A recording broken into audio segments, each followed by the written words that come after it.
Leksjon 1. Kunstinspirasjon. Stor.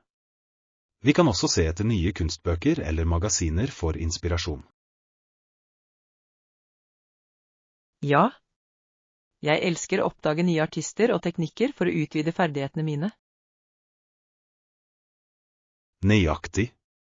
Det er alltid friske ideer som kan vekke kreativitet. Jeg er enig.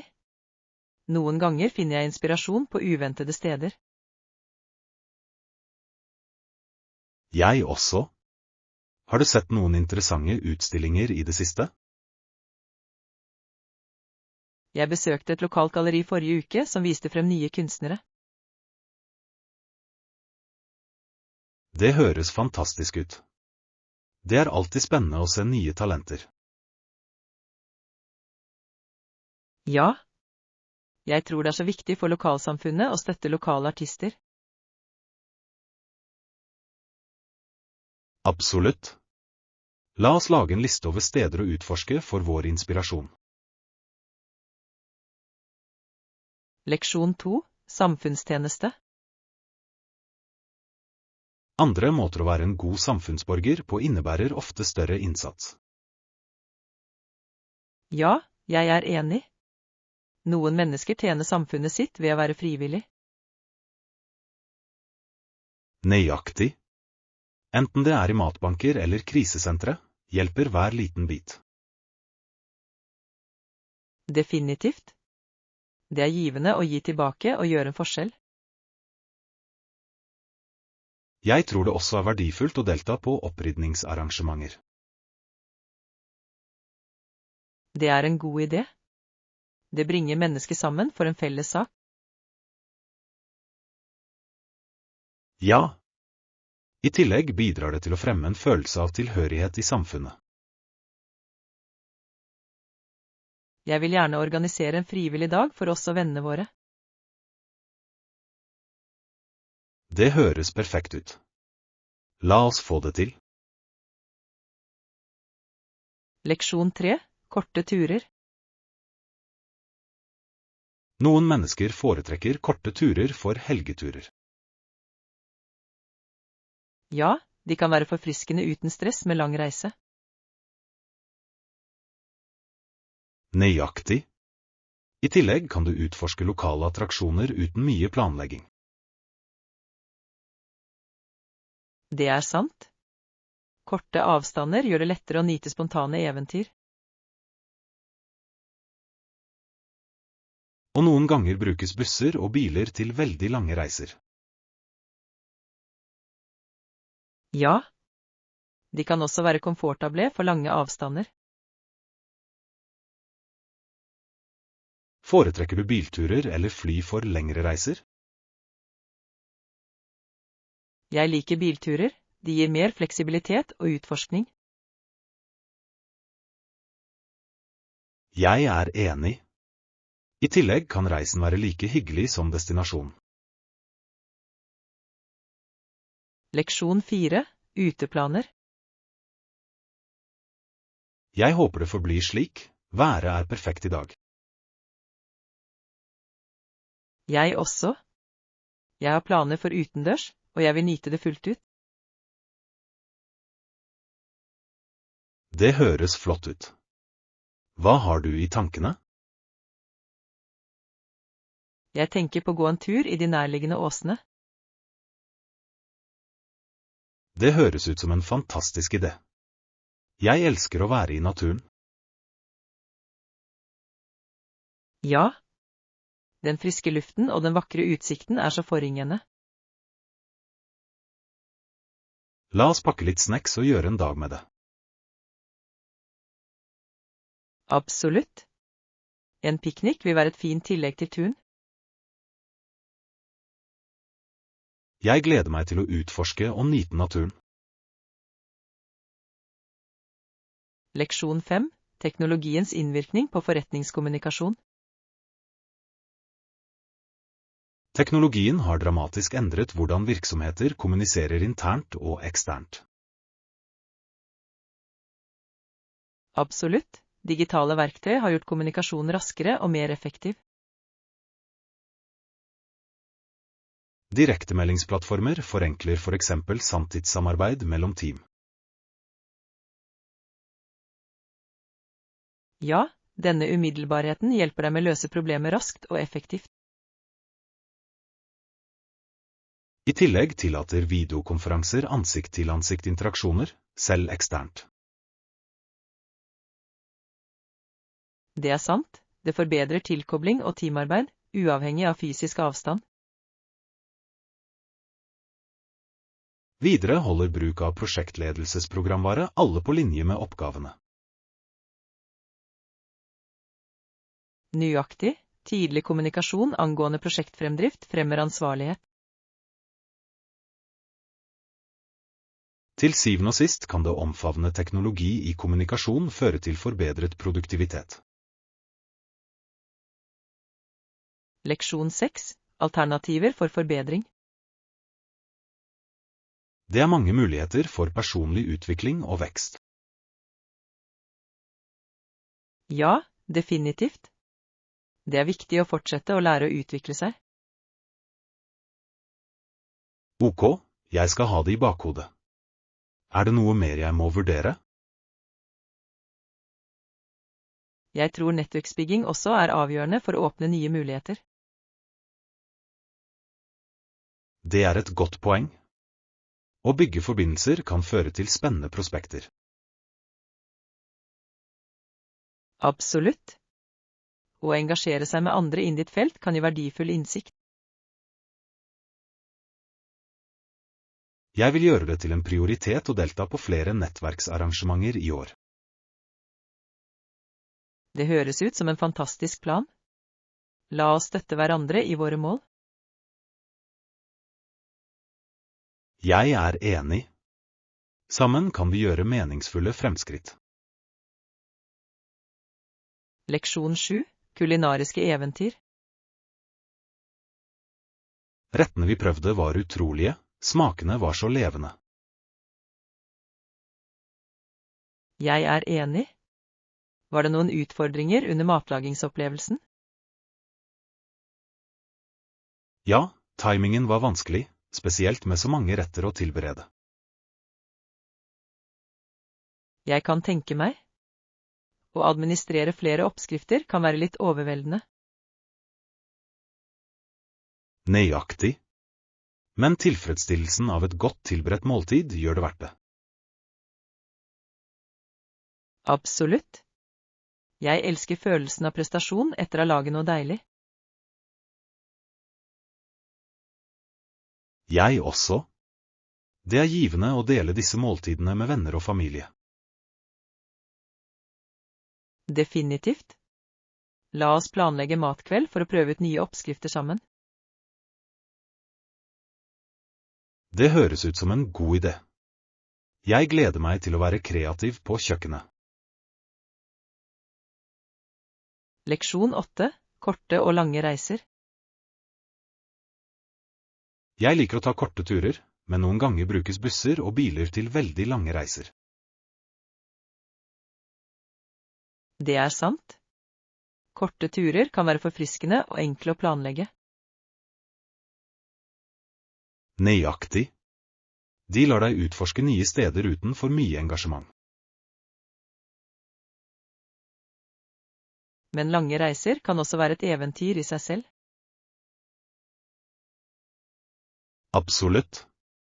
Jeg elsker spenningen ved å reise til en ny by. Jeg også. Det er gøy å oppleve ulike kulturer underveis. Har du tatt noen minneverdige lange turer i det siste? Ja, jeg reiste over hele landet med bil, og det var utrolig. Det høres fantastisk ut. Bilturer kan skape varige minner. Leksjon 9. Uteplaner. Jeg håper det forblir slik. Været er perfekt for utendørsaktiviteter. Jeg også. Jeg har planer for utendørs denne helgen. Det høres flott ut. Hva har du i tankene? Jeg tenker på å gå tur i fjellene i nærheten. Det er en fantastisk idé. Utsikten må være fantastisk der oppe. Absolutt. Jeg elsker å være omgitt av natur og frisk luft. Jeg er enig. Det er en fin måte å lade opp og nyte litt trening. Ja. I tillegg vil en piknik på toppen vært fantastisk. Jeg er med. La oss tilberede litt snacks og gjøre det til en morsom dag. Leksjon 10. Tilleggsalternativer. Ok, jeg skal ha det i bakhodet for mitt kommende prosjekt. Er det noe mer jeg må vurdere? Ja, det vil hjelpe å gå gjennom tidslinjen min og sette klare mål. Det er en smart tilnærming. Å ha en plan gjør virkelig en forskjell. Nøyaktig. Det holder meg organisert og fokusert på prioriteringer. Jeg tror det også er viktig å samle tilbakemeldinger fra andre. Ja. Innspill fra ulike perspektiver kan forbedre det endelige resultatet. Absolutt. Samarbeid fører ofte til bedre resultater. Jeg skal sørge for å kontakte teamet mitt for deres innsikt. Leksjon 11. Humaniserte perspektiver. En humanisert, historisisert og sekularisert måte å være muslim på er fascinerende. Ja. Det gjenspeiler mangfoldet av opplevelser i samfunnet. Jeg husker min nære navnebror, 1100-tallets lærde, som verdsatte kunnskap. Det er interessant. Hans bidrag til samfunnet var betydelige. Absolutt. Det er viktig å gjenkjenne den historiske konteksten til tro. Ja. Å forstå fortiden kan hjelpe oss å sette pris på ulike perspektiver i dag. Jeg tror det er viktig å fremme dialog rundt disse temaene. Definitivt. Åpne diskusjoner kan fremme større forståelse og respekt. Jeg vil gjerne lære mer om ulike tolkninger og praksiser. Leksjon 12. Beredskap. Jeg sørger alltid for å pakke nødforsyninger før jeg drar på tur. Det er en smart idé. Det er viktig å være forberedt på hva som helst. Absolutt. Jeg sjekker også for eventuelle stengte veier for å unngå overraskelser. Det er et godt poeng. Det kan spare deg for mye tid og stress på veien. Ja. Planlegging fremover gjør reisen mye smidigere. Jeg prøver å holde en sjekkliste for turene mine. Det hjelper meg å holde orden. Det er en god strategi. Jeg burde begynne å bruke en sjekkliste også. Det er veldig nyttig. Du kan sikre at du ikke glemmer noe viktig. Definitivt. La oss sørge for at vi er godt forberedt på vårt neste eventyr. Leksjon 13. Fusk i sport. Spørsmålet om idrettsutøvere som jukser gjenspeiler en kulturell og institusjonell epidemi i idretten. Ja. Rusbruk har kanskje blitt så normalisert i enkelte kretser. Nøyaktig. Det reiser alvorlige spørsmål om rettferdighet og integritet i konkurranse.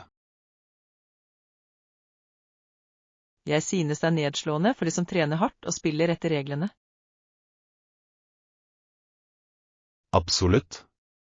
Juks undergraver sportsånden. Det er også et dårlig eksempel for unge idrettsutøvere som ser opp til disse tallene. Ja. Vi må fremme en kultur for ærlighet og hardt arbeid i stedet. Jeg er enig. Å løse dette problemet krever en samlet innsats fra alle interessenter. La oss håpe på positive endringer i fremtiden for å gjenopprette tilliten til idretten. Leksjon 14. Livsleksjoner. Livene våre lærer oss hvem vi er, tror du ikke? Absolutt. Jeg skrev på slutten av essayet mitt om hvordan opplevelser former oss. Det er en sterk refleksjon. Noen av leksjonene har imidlertid vært harde.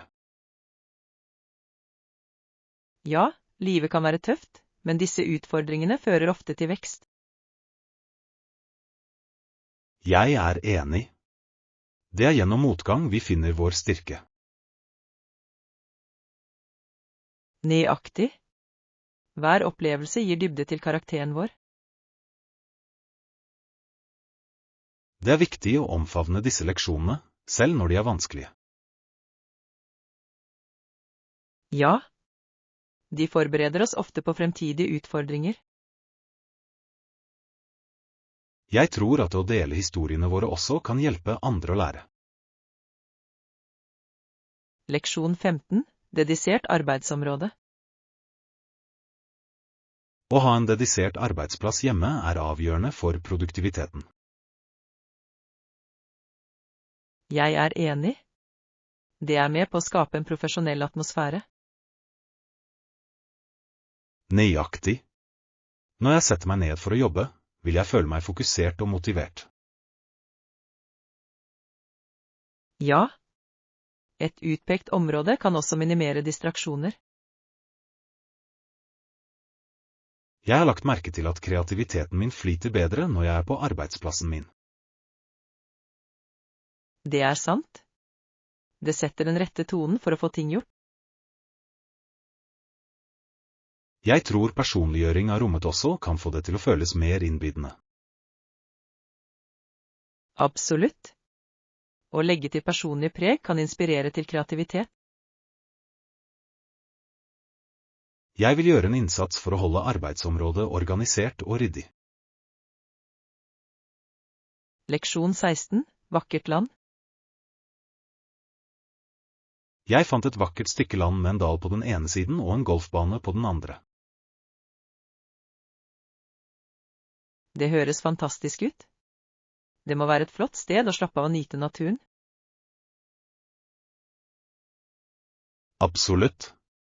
Utsikten er fantastisk, spesielt ved solnedgang. Jeg kan tenke meg. Det ville være et perfekt sted for helgeturer. Ja. Jeg har tenkt på å bygge en liten hytte der. Det ville vært fantastisk. En hytte ville virkelig forbedre opplevelsen. Det vil være et flott sted for familiesammenkomster og utendørsaktiviteter. Definitivt. Jeg vil gjerne ha et rolig tilfluktssted vekk fra byen. La oss planlegge et besøk til det landet sammen en gang. Leksjon 17. Ferske grønnsaker. Det er en god idé. Jeg har også noen ideer. La oss kjøpe noen ferske grønnsaker til matlagingen vår. Absolutt. Ferske ingredienser gjør en slik forskjell i smak. Ja. Jeg elsker å besøke det lokale bondemarkedet for de beste produktene. Jeg også. Variasjonen og kvaliteten er vanligvis mye bedre. I tillegg er det hyggelig å støtte lokale bønder og deres virksomheter. Nøyaktig. La oss lage en liste over hva vi trenger før vi drar. Flott plan. Jeg gleder meg til å lage mat sammen. Samme her. Det vil være en morsom måte å nyte de ferske grønnsakene på. Leksjon 18. Pantry-stifter. Vi bør definitivt fylle på med pantry-stifter som ris og pasta. Ja, de er viktige. De kan brukes i så mange forskjellige måltider. Jeg er enig. Vi trenger også litt melk til frokost og matlaging. Absolutt. Det er et must for frokostblandinger og baking. Hva med å lage en liste over andre viktige ting å hente? God idé. Vi bør inkludere varer som hermetikk og krydder også. Ja. Å ha et velfylt spiskammer gjør måltidet så mye enklere. Definitivt. Det sparer tid i travle uker når vi trenger raske måltider. La oss planlegge en shoppingtur denne helgen for å få alt vi trenger. Leksjon 19. Trening og kosthold. Jeg har trent for å jobbe med forskjellige treningsområder nylig. Det er flott. Hva med kostholdet ditt? Gjorde du noen endringer? Ja, jeg har fokusert på å spise mer hel mat og mindre bearbeidede ting. Det høres ut som en smart tilnærming. Ernæring er så viktig for trening. Absolutt. Jeg føler meg mer energisk og klar til å ta fatt på treningsøktene mine. Jeg kan tenke meg. Hvilke typer matvarer har du lagt i måltidene dine?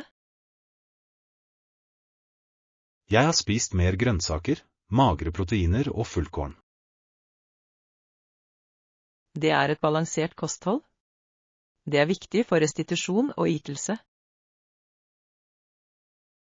Jeg er enig. Jeg lærer at jeg spiser påvirker fremgangen min betydelig. Leksjon 20. Mer informasjon nødvendig. Jeg er fascinert av prosjektet, men jeg trenger mer informasjon. Ja da, jeg kan gi deg en brosjyre med alle detaljene du trenger. Det ville vært flott. Jeg vil forstå de viktigste funksjonene før jeg bestemmer meg. Absolutt. Brosjyren skisserer fordelene og tidslinjen for prosjektet. Perfekt. Det er viktig å vite hva du kan forvente. Ja, og jeg kan svare på alle spørsmål du har etter at du har vurdert den.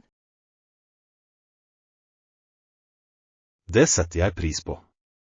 Det hjelper virkelig å ha noen kunnskapsrike å snakke med. Selvfølgelig. Jeg er her for å sørge for at du har all informasjon du trenger. Takk. Jeg skal gå gjennom brosjyren og komme tilbake til deg snart. Leksjon 21. Kjøpevennlighet. Jeg elsker å besøke det området med en rekke butikker forbundet med et tak. Ja. Det er så praktisk for shoppere å gjøre alle innkjøpene sine. Nøyaktig. Den beskytter deg mot været mens du surfer rundt. Absolutt. Dessuten skaper en koselig shoppingatmosfære. Jeg finner ofte nye butikker der som jeg ellers ikke ville ha lagt merke til. Jeg også. Det er fint å utforske forskjellige butikker uten å være ute. Jeg synes det er en fin måte å tilbringe en dag på, spesielt om vinteren. Definitivt. La oss planlegge en shoppingtur dit snart. Jeg gleder meg. Det blir gøy å oppdage hva som er nytt. Leksjon 22, reiserutefrihet. Jeg hadde full frihet til å planlegge min egen reiserute under min siste tur. Det høres fantastisk ut. Var det noen spesifikke steder du ønsket å besøke? Ja. Jeg fokuserte på historiske steder og vakre landskap. Det er flott. Det er fint å skreddersy turen etter dine interesser. Nøyaktig. Jeg elsket å ha fleksibiliteten til å utforske i mitt eget tempo. Har du møtt noen uventede eventyr underveis? Ja, jeg snublet over en lokal festival som ikke var på listen min. Det er fantastisk. Disse spontane øyeblikkene blir ofte de beste minnene. Jeg er enig. Jeg tror jeg alltid vil foretrekke å ha den friheten når jeg reiser. Leksjon 23, en engasjerende lærer. Jeg husker herr Albins klasse, han fikk historien til å virke spennende. Ja. Han var mer en skuespiller enn en lærer, ikke sant? Absolutt. Hans entusiasme gjorde virkelig leksjonene levende. Jeg elsket hvordan han ville spille ut historiske hendelser, det gjorde det minneverdige. Nøyaktig. Hvis han beskrev en kamp, kunne du nesten føle spenningen. Jeg er enig. Hans fortellerferdigheter holdt oss alle engasjert og interessert. Det er utrolig hvordan en lidenskapelig lærer kan vekke kjærlighet til læring. Definitivt. Jeg tror hans tilnærming inspirerte mange av oss til å utforske historien videre. Jeg skulle ønske flere lærere hadde den samme energien og kreativiteten. Leksjon 24, flyttingen til Williamsburg. Visste du at hovedstaden ble flyttet til nærliggende Williamsburg? Ja. Williamsburg var en viktig by for kolonitidens Amerika. Nøyaktig. Det spilte en nøkkelrolle i politikk og kultur på den tiden. Jeg synes det er fascinerende hvordan det ble et senter for utdanning og handel. Absolutt. Arkitekturen der gjenspeiler dens historiske betydning. Jeg vil gjerne besøke og se de restaurerte bygningene og museene. Ja. Å gå gjennom Williamsburg ville føles som å gå tilbake i tid. Jeg er enig. Det er viktig å sette pris på historien som formet nasjonen vår. La oss planlegge en tur dit for å utforske den rike arven. Leksjon 25. Forstå viktigheten av strategiske partnerskap. Strategiske partnerskap er avgjørende for å drive forretningsvekst og innovasjon. Absolutt. Samarbeid med andre organisasjoner kan åpne nye markeder og ressurser. En viktig fordel er å dele kompetanse, noe som kan styrke produktutviklingen. Ja, å kombinere styrker fører til mer innovative løsninger for kundene. I tillegg kan partnerskap redusere risikoen forbundet med å gå inn i nye markeder. Det er sant.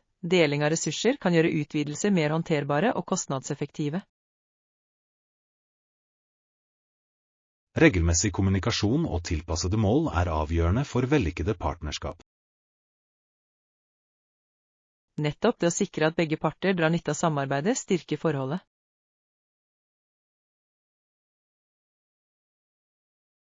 Til syvende og sist kan strategiske partnerskap føre til bærekraftige konkurransefortrinn. Leksjon 26. Å være en god borger. Andre måter å være en god samfunnsborger på innebærer ofte større innsats. Ja, jeg er enig. Noen mennesker tjener samfunnet sitt ved å melde seg frivillig. Nøyaktig. Å hjelpe til på lokale krisesentre eller matbanker gjør en stor forskjell. Det gjør det virkelig. Samfunnstjeneste fremmer en følelse av tilknytning og støtte. I tillegg kan det være en givende opplevelse for de involverte. Absolutt. Det er en fin måte å møte nye mennesker og lære av hverandre. Jeg synes vi bør finne måte å engasjere oss i samfunnet vårt på. Det høres ut som en fantastisk idé. La oss se etter frivillige muligheter sammen. Ja. Det er viktig å gi tilbake og bidra positivt. Leksjon 27. Tilkoblingsfly. Jeg har et mellomfly å ta, bare et opphold her i et par timer. Det høres hektisk ut. Skyter du deg til neste port? Ja, men jeg har nok tid til å ta en rask matbit før jeg går ombord. Det er bra. Flyplasser kan være overveldende, spesielt i travle tider. Absolutt. Jeg føler meg alltid litt stresset når jeg er på reise. Jeg forstår. Det hjelper å planlegge fremover og vite hvor du må gå. Nøyaktig. Reiser du ofte på jobb eller fritid? Jeg reiser av og til, og jeg prøver alltid å nyte oppholdene når jeg kan. Det er en smart tilnærming. Det gjør at reisen føles mindre slitsom. Leksjon 28. Helgeplaner. Denne helgen høres bra ut. Hvor skal vi dra? Hva med nasjonalparken? Det er alltid vakkert på denne tiden av året. Det er en fantastisk idé. Jeg elsker å tilbringe tid i naturen. Jeg også. Vi kan gå noen stier og nyte en piknik. Absolutt. Den friske luften vil være forfriskende etter en travel uke. Ja. I tillegg er det så mange naturskjønne steder å ta bilder. La oss pakke litt snacks og drikke til eventyret vårt. God plan. Jeg tar med smørbrød og litt frukt. Perfekt. Jeg gleder meg til å slappe av og utforske parken sammen med deg. Leksjon 29. Ankommer tidlig. Det er viktig å komme seg til flyplassen tidlig, er det ikke? Ja, jeg er enig. Det anbefales å ankomme minst 2 timer før flyreisen. Nøyaktig. Det gir deg tid til å sjekke inn og gå gjennom sikkerhetskontrollen. I tillegg bidrar det til å redusere stress og tillater eventuelle uventede forsinkelser. Absolutt. Jeg har hatt min del av nære samtaler med flyreiser. Samme her. Derfor bygger jeg alltid inn ekstra tid når jeg reiser. Smart tenkning. Det er bedre å slappe av ved porten enn å skynde seg. Definitivt. Og noen ganger kan du nyte et godt måltid før du går ombord. Ja. Jeg elsker å ha litt tid til å slappe av før en flytur. Leksjon 30. Innholdsmarkedsføringsstrategi. Jeg tror vi bør fokusere på innholdsmarkedsføring for å engasjere publikum effektivt. Det er en solid plan. Kvalitetsinnhold kan virkelig fange oppmerksomhet. Absolutt. Alt handler om å skape verdi for seerne våre. Ja. Informativt og underholdende innhold kan bygge tillit og lojalitet. Jeg er enig. Vi bør brainstorme ulike formater, som videoer eller blogger. Flott idé. Å blande formater kan holde publikummet vårt interessert. Nøyaktig. Vi kan også utnytte sosiale medier for å nå et bredere publikum. Ja. Å engasjere seg med følgerne våre kan skape en følelse av fellesskap. La oss skissere innholdsstrategien vår og sette noen mål. Leksjon 31. Kreative hobbyer. Jeg er enig. Dessuten er det en morsom og rimelig hobby å slippe kreativiteten løs. Absolutt. Det er så mange måter å uttrykke oss kunstnerisk på. Ja. Enten det er å male, lage eller skrive, alt teller. Nøyaktig.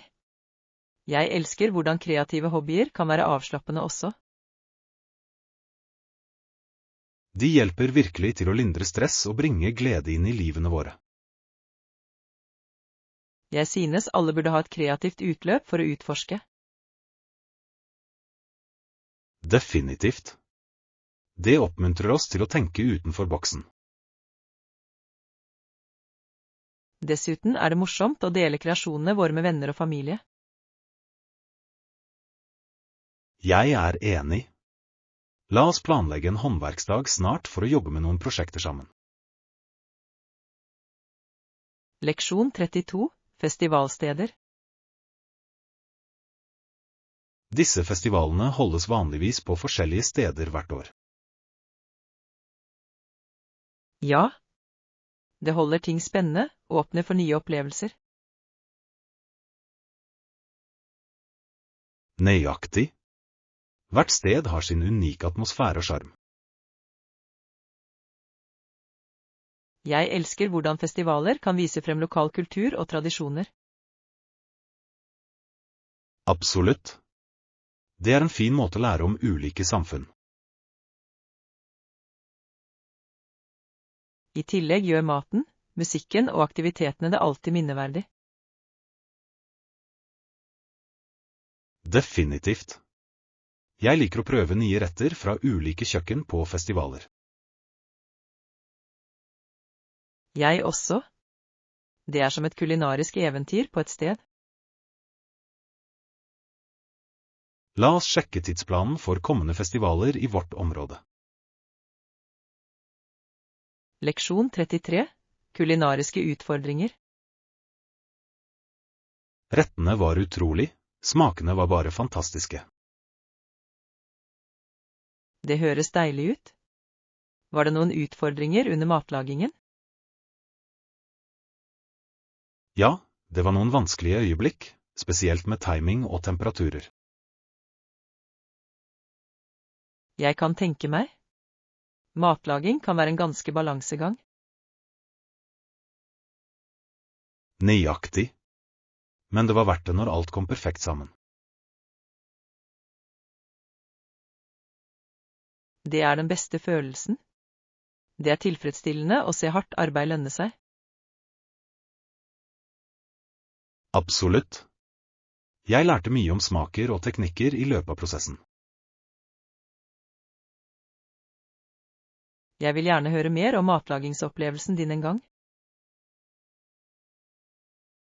Jeg deler gjerne. La oss planlegge en matlagingsøkt sammen snart. Leksjon 34. Eiffeltårnet. Ja, jeg så Eiffeltårnet i Paris, og det var fantastisk. Wow! Hva tenkte du da du så den første gang? Jeg ble overrasket over størrelsen og det intrikate jernverket. Jeg kan tenke meg. Gikk du opp til observasjonsdekket? Ja, utsikten fra toppen var utrolig, du kunne se hele byen. Det høres fantastisk ut. Jeg vil gjerne oppleve det en dag. Det burde du definitivt. Atmosfæren rundt tårnet er også magisk. Jeg har hørt at hagene i nærheten også er vakre. Det er de. Det er et perfekt sted å slappe av etter å ha besøkt tårnet. Leksjon 35. Utvide nettverket vårt. I tillegg bidrar det til å utvide vårt profesjonelle nettverk for potensielle muligheter. Det er sant. Nettverk kan virkelig åpne dører i karrieren vår. Nøyaktig. Å møte nye mennesker kan føre til samarbeid og prosjekter. Jeg har funnet ut at å delta på arrangementer og workshops er en fin måte å koble seg på. Ja. Å engasjere seg med andre innen vårt felt kan føre til verdifull innsikt. Jeg er enig. Det er viktig å bygge relasjoner innenfor vår bransje. I tillegg kan det føre til mentormuligheter, som er uvurderlige. Absolutt. Å lære av erfarne fagfolk kan akselerere veksten vår. La oss sette oss et mål og delta på flere nettverksarrangementer i år.